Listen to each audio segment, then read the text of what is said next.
नमस्कार। आज हम एक नया विषय लेके आए हैं कि हमारे भारत का किसान गरीब क्यों है। भाइयों बहनों, आज मैं किसी एक वर्ग की बात नहीं कर रहा हूं, मैं उस आदमी की बात कर रहा हूं, एक उस आम आदमी की बात कर रहा हूं जो इस देश को खिलाता है लेकिन खुद भरपेट नहीं खा पाता। मैं बात कर रहा हूं भारत के किसान की। अब सोचिए कि हमारा किसान गरीब क्यों है। जिसके हाथ में मिट्टी सोना बनती है, जिसके मेहनत से शहरों की थाली सजती है, जिसके पसीने से देश की रसोई चलती है, वही किसान कर्ज में क्यों डूबा है। कारण साफ है, किसान उत्पादन करता है लेकिन मुनाफा कमाने वाली पूरी चेन में सबसे नीचे पायदान पर खड़ा हुआ है। अब हम बात करते हैं उनकी समस्याओं की। पहली समस्या क्या है कि समय के साथ लागत बढ़ती है, दाम नहीं बढ़ती, मतलब हम जो सेल करते हैं वो नहीं बढ़ते। बीज महंगा है, खाद महंगी है, डीजल महंगा है, मजदूरी महंगी है। लेकिन जब फसल बेचने जाता है तो दाम कौन तय करता है? किसान नहीं करता है, बाजार तय करता है। किसान बोता है उम्मीद, काटता है मेहनत, बेचता है मजबूरी। अब हम दूसरी बात करते हैं जोखम। दूसरी समस्या है जोखम। सिर्फ किसान का है, कारखाना खराब हो तो बीमा है, दुकान बंद हो तो नुकसान सीमित। लेकिन किसान का क्या? बारिश ज्यादा तो नुकसान है, बारिश कम तो नुकसान है, ओले पड़े तो नुकसान है, कीड़े लग जाए तो नुकसान। खेती इकलौती धंधा है जहां 100% जोखिम किसान का ही है। अब हम तीसरी बात करते हैं छोटा किसान, बिखरी ताकत। ये सबसे बड़ी समस्या है। छोटा है किसान और बिखरी हुई है ताकत। हमारा किसान मेहनती है लेकिन संगठित नहीं है। व्यापारी यूनियन में, कॉरपोरेट कंपनियां यूनियन में, मजदूर यूनियन में, लेकिन किसान अकेला मंडी में खड़ा है। और याद रखिए, बाजार में कीमत ताकत से तय होती है, मेहनत से नहीं। यदि हम संगठित हैं और हमारा पूरा यूनियन है तो आप देखेंगे आपकी बात को सुना जाएगा और आपकी ताकत दिखाई देगी। हम कितनी मेहनत कर लें खेतों में, वो हमारी समस्या हल नहीं होती। अब हम चौथी समस्या की बात करते हैं कि वैल्यू एडिशन का फायदा किसान को नहीं मिलता।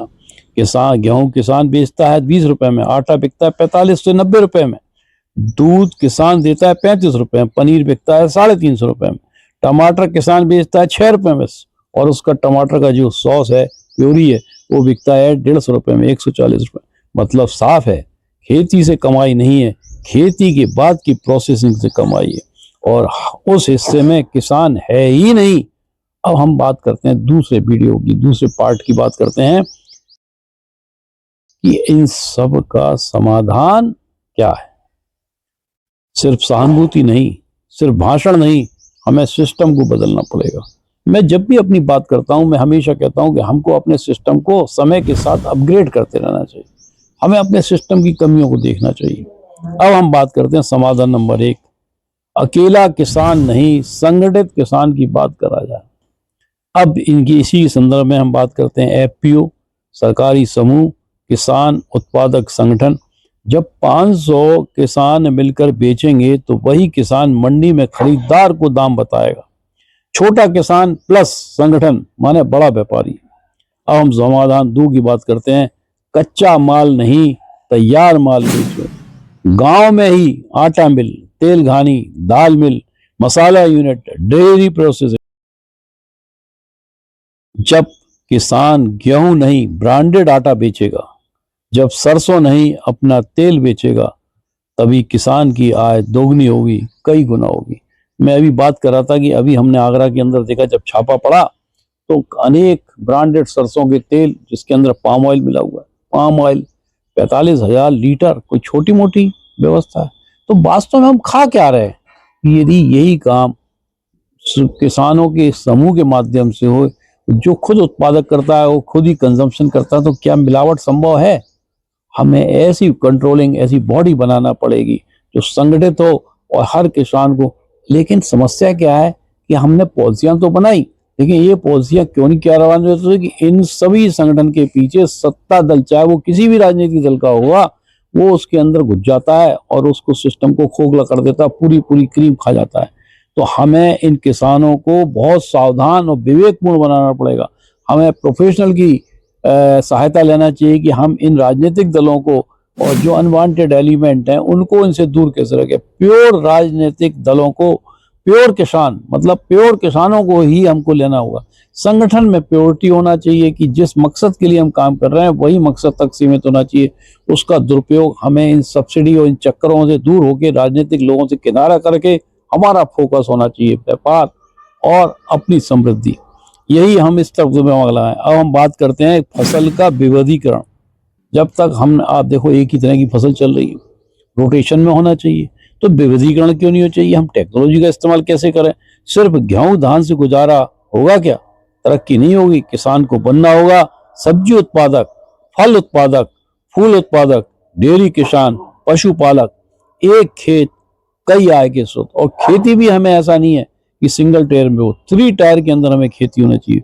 और इन सबके सबसे बड़ी बात होती है इनके लिए इंफ्रास्ट्रक्चर की, फंड की। तो हमें एक ऐसे फंड की भी निवेश की व्यवस्था होगी जो प्राइवेट फंड हो, इन्हीं के माध्यम से इकट्ठा किया होगा। इन सब की ताकत को हम लगाते हैं। अब हम एक और बात करते हैं, फूड प्रोसेसिंग के साथ हमने जो माल तैयार किया, अब हम बात करते हैं भंडारण की ताकत की, स्टोरेज की कैपेसिटी की। किसान मजबूरी में सस्ता बेचता है क्योंकि उसके पास रखने की जगह नहीं होती। गांव में godown, cold storage, warehouse आएंगे तो किसान फसल रोककर सही दाम पर बेचेगा। जिसके पास भंडारण है वही बाजार चलाता है। अब मैं बात करता हूं सीधा डायरेक्ट मार्केटिंग की बात करता हूं। किसान संबंधित कंपनी, किसान संबंधित hotel industries, agro tourism industries, किसान माने शहर की कॉलोनी, किसान माने ऑनलाइन ग्राहक। बीच का दलाल हमको कम करना होगा, किसान की कमाई बढ़ेगी। मैं आखिरी में सबको एक बात कहना चाहता हूं, किसान को दया नहीं चाहिए, किसान को कर्ज माफी नहीं चाहिए। बार बार किसान को क्या चाहिए, बाजार में ताकत, संगठन, प्रोसेसिंग, स्टोरेज, डायरेक्ट बिक्री। जिस दिन किसान व्यापारी की तरह सोचना शुरू कर देगा उस दिन गरीबी की परिभाषा बदल जाएगी। याद रखिए, अगर किसान गरीब रहेगा तो देश अमीर नहीं बन सकता। और जिस दिन किसान समृद्ध होगा उस दिन गांव उठेगा, गांव उठेगा तो हमारा भारत उठेगा।